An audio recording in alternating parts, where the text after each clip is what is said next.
మహిళకి రక్షణ ఇవ్వలేని బోడి ప్రభుత్వం, దాంట్లో నువ్వు ఒకటివి, గెలిస్తే అక్కడే కంటిన్యూ అయ్యేవాడివి, ఓడిపోయి కూర్చున్నాక బయటకు వచ్చి నువ్వు మళ్ళీ 3 ముక్కలు అట్లాగా 3వ పార్టీ అంట. ఎవడేసా నీ కోట్లు? నీ క్రెడిబిలిటీ ఆ స్పీచ్ల్లోనే లేదు. ఎలా నెక్స్ట్ టైం నువ్వు భోజనాలు కాదు బంతి భోజనాలు పెడతా అన్న కూర్చోరు నీ స్పీచ్లకి. ఆర్జించే 5,000 కోట్ల రూపాయలు నెలకు శాశ్వతం కాదు. అది మీకు ఎప్పటికీ సంతోషాన్ని ఇవ్వదు.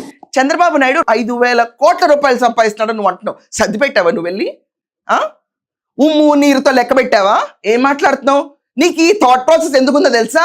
లాస్ట్ టైం జమోరే గవర్నమెంట్ లో రాష్ట్రాన్ని దోంచుకున్నారు 1,00,000 కోట్లకు అని చెప్పి పెద్ద బిరుదుందా బోడి గవర్నమెంట్ కి.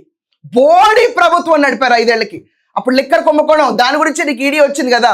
దేశం కాదు ప్రపంచం మొత్తం ఇంత కుంభకోణం చూడలేదు అంటున్నారు.